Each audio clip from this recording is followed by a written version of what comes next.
Beleza. Programa Potencialização do Desenvolvimento Infantil. Inglês. Brincar alienado, influência da alienação no jogo dos papéis. Falso self, alfabetização prematura, você concorda? Então, beleza, gente. A gente vai fazer sem os slides mesmo. Deixa só... Eu preciso seguir os meus slides. Beleza. Vou colocar aqui no pendrive. Aí já... Se você seguir o slide, você se orientar, né? Eu entendo. Que o meu já vai ser... Na verdade, eu vou até aproveitar que, assim, é um resumo de 4 horas em 15. Então...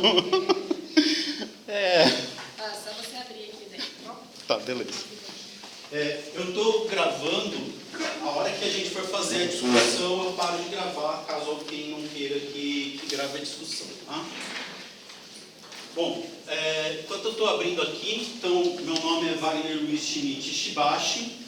Eu vou apresentar o trabalho História de uma Compreensão Materialista Histórico-Dialética do Transtorno do Espectro Autista. Eu já... Falar um pouquinho de mim, já está contando tempo? Já. Deixa eu colocar aqui para eu não me perder no tempo. E esse tremor é de tremor essencial, tá, pessoal? Não é nervoso.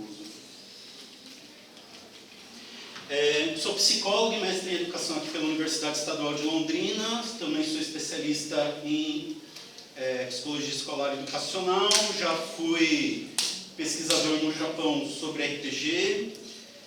Fui professor da UEL, no PAR, PUC e vários outros lugares aí durante um tempo. E atualmente eu sou psicólogo escolar no município vizinho aqui de Ibiporã. Sou autista, faz pouco tempo que eu descobri isso, e jogo RPG.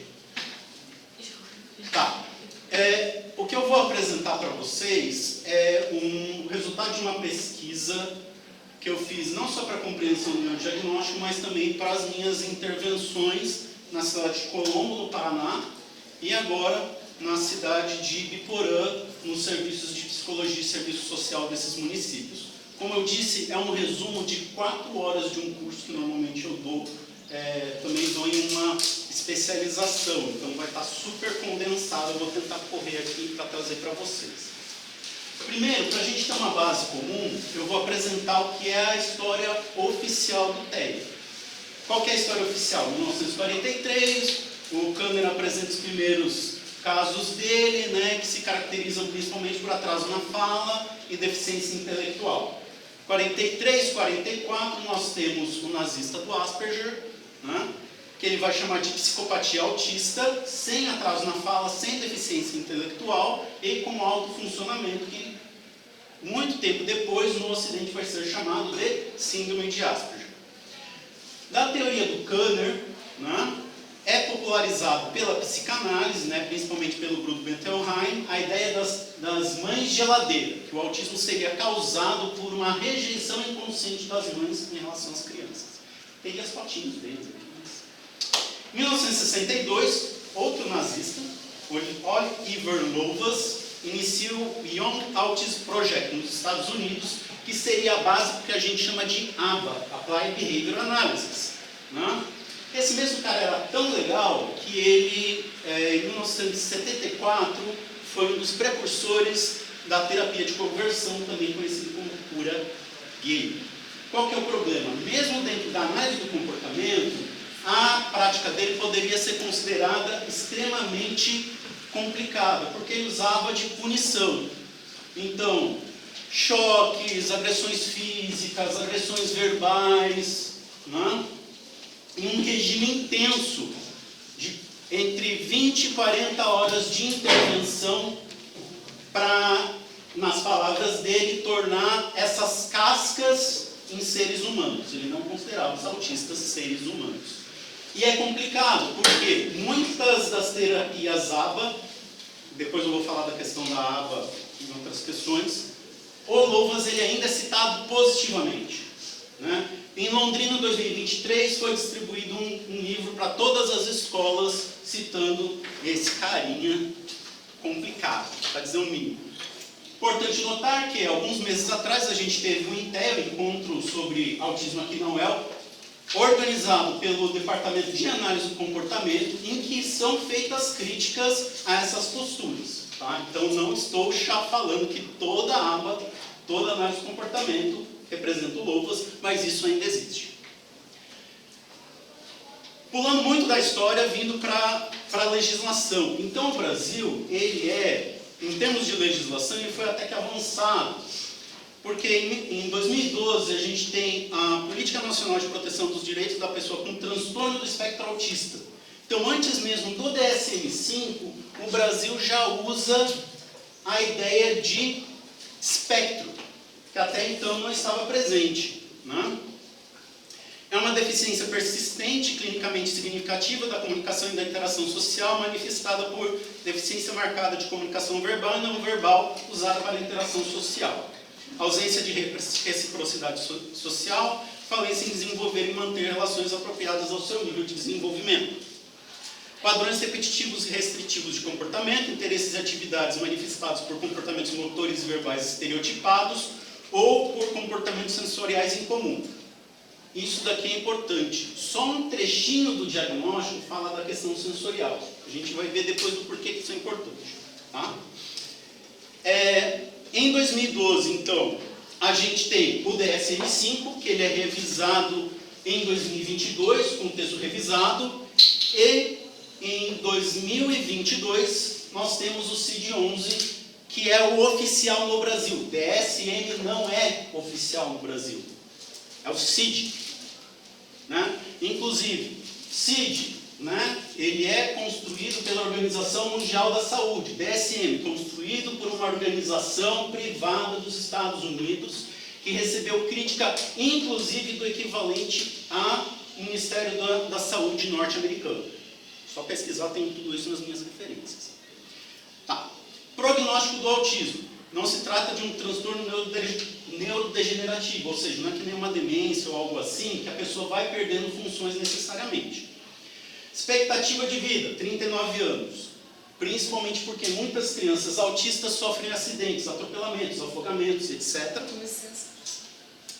A expectativa média de um autista nível 1 de suporte é 54 anos, com o suicídio como principal causa de morte.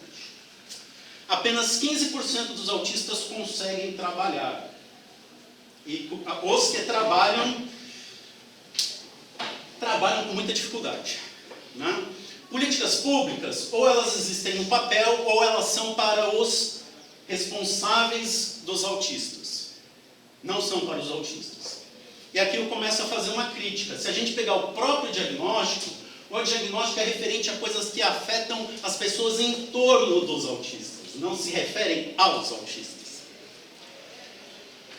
Continuando o prognóstico. Muitos adultos autistas fazem abuso de substâncias lícitas ou ilícitas, isolamento social, mesmo sem o diagnóstico, ou seja, mesmo sem a pessoa saber que ela é autista, e mesmo as pessoas em volta não sabendo que ela é autista, ela é isolada socialmente. Existe uma correlação entre idade e dificuldade de melhora na qualidade de vida. Quanto mais velha a pessoa e o diagnóstico dela, mais difícil ter melhora na qualidade de vida dela. Infelizmente eu sei muito bem disso. E aqui começa a minha fala mesmo, né? Encontros e desencontros. Eu comecei a me interessar, né? Caso de Ferreira Espetital, por causa do meu diagnóstico. Eu sempre tive ansiedade e depressão, depois eu descobri que na verdade isso era autismo. E por questões da vida, mudei de psiquiatra, o psiquiatra falou que era uma avaliação sua. Deu autismo. Né? E eu comecei a ler um livro chamado Autismo Sem Máscara, de um autor trans chamado Devon Price. E ele cita uma psiquiatra soviética chamada Grunia Suharedova. E eu trabalho com Vygotsky, história cultural, e eu vi que a data ali era muito próxima, e o Vygotsky costumava ler todo mundo que saía na época. Eu, calma aí, deixa eu dar uma pesquisada aqui. Joguei os PDFs do Vygotsky, estava lá a Suharedova. Vygotsky fala de autismo. E ninguém cita isso. Eu fiquei, caraca. E aí a gente tem essas questões, porque normalmente as questões do autismo são promovidas por cuidadores de pessoas autistas. A gente até brinca. Pessoa autista fez 18 anos, vira purpurina, né? Deixa de existir. Né? Normalmente, inclusive, as instituições de mães de autistas são de direita e as organizações de adultos autistas são de esquerda. Inclusive com pautas LGBT muito fortes. Então, qual que é a outra história do TEA? Grunia Sukareva, em 1921, ela começa a fazer trabalhos com crianças na União Soviética e começa a fazer uma pesquisa longitudinal, que até hoje com autistas é uma coisa rara. Ela publica em 1926, o Kanner foi em 44, 2 estudos em alemão, não só em russo. Ou seja, o Kanner e o Asperger tiveram acesso. Não dá para dizer que foi plágio direto, mas um artigo sobre meninos, outro artigo sobre meninas, né, em 26 e em 27. E em 1930 ela publica um artigo com os resultados de 9 anos de pesquisa. Só que esses artigos, o primeiro só vai ser publicado em inglês em 1996 e esse de 1930 é publicado só em inglês só em 2022. Esse artigo de 30 é o artigo comentado pelo Vygotsky, que está no Fundamentos de Defectologia. Só que está com outro nome, ela chama de psicopatia esquizoide. Mas as descrições que a Suhareva e as explicações que a Suhareva dá sobre o autismo são mais próximas do DSM e do CID da nossa época do que as explicações do Kanner e do Asperger. Ela fala que as questões vêm de questões ela fala na época psicomotoras, né?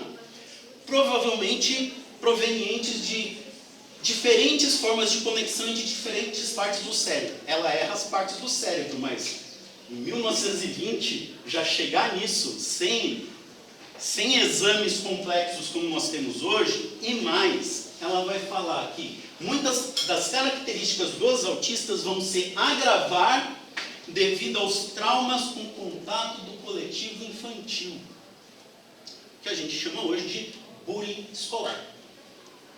Ou seja, o autista, ele se fecha por conta das dificuldades que ele tem de se relacionar com as outras pessoas, né?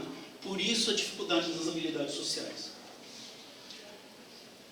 As pesquisas continuam com o casal Lebedinsky e Lebedinskaya. O Lebedinsky, para quem conhece a história cultural, foi aluno do Luria, a Lebedinskaya foi aluna da própria Grunia Sukareva. Nós temos um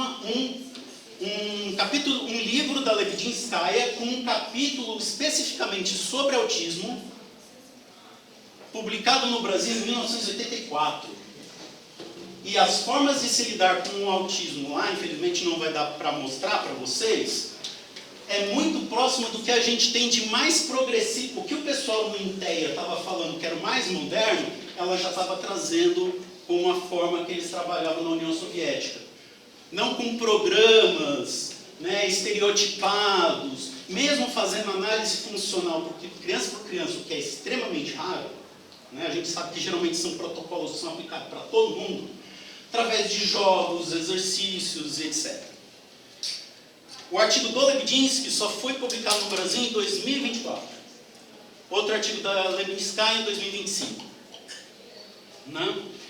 Mesmo na teoria histórico-cultural, a maioria dos trabalhos se resumem a falar de crítica ao DSM, ao CID e medicalização. Não vão falar de como que se dá o desenvolvimento do autismo, né? E como se trabalhar o autismo. São poucos os trabalhos. Então, quais são as intervenções tradicionais? ABA, e aqui a gente tem vários sabores de ABA. O ABA do Lopas, horrível, terrível, tortura. O ABA, que mesmo trabalhando com análise funcional, só com recurso positivo, não trabalhando com punição, ainda foca em habilidades sociais e linguagem, o que promove o mascaramento, o que aumenta as comorbidades. Por isso, né, geralmente, os adultos autistas que passaram por ABA odeiam ABA, e alguns raríssimos trabalham com foco no autista. Intervenção medicamentosa e coisas assim. Né? Eu vou pular algumas partes aqui. Então, o que significa compreender o autismo numa perspectiva materialista histórico-dialética? Significa entender que nós temos funções psicológicas elementares, de origem filogenética hereditária, e funções psicológicas superiores, tá? Que surgem das relações dessas funções e de outras funções. Pensem em bloquinhos de Lego.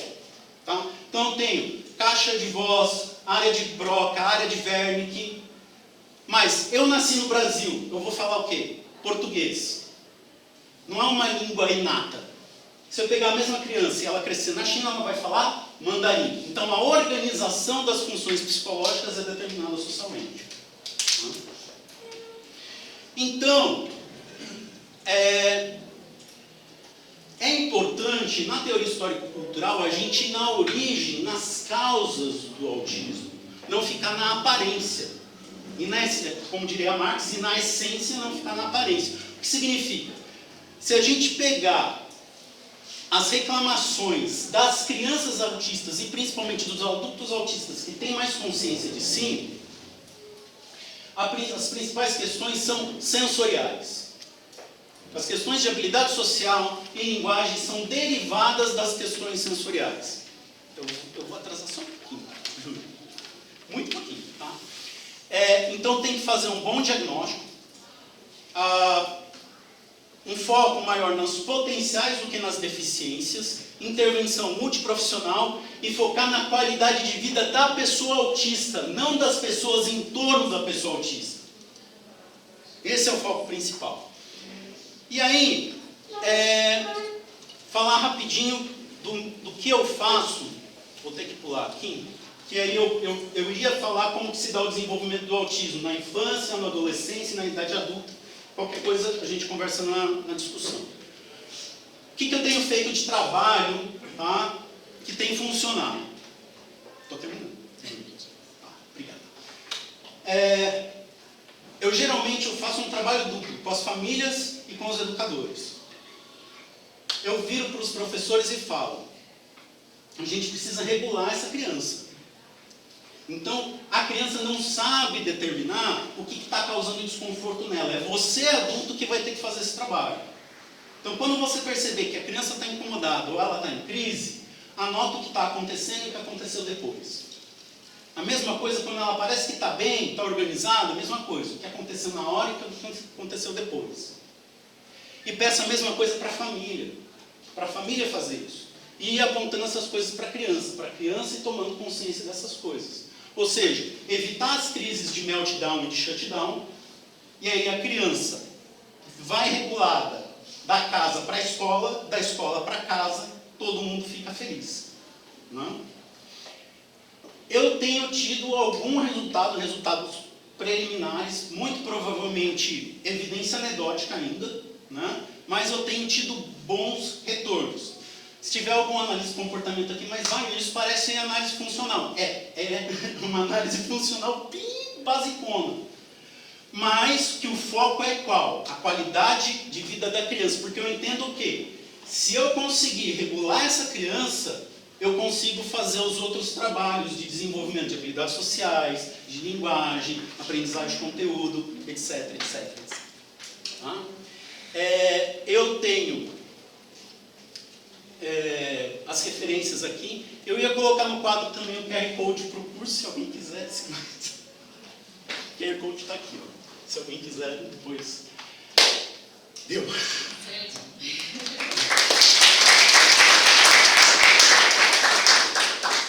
Perguntas agora, né? Não, a gente vai, como está com o tempo corrido, a gente vai deixar as perguntas para o final. Tem bastante gente também, então vai empolgar aqui, eu tenho certeza.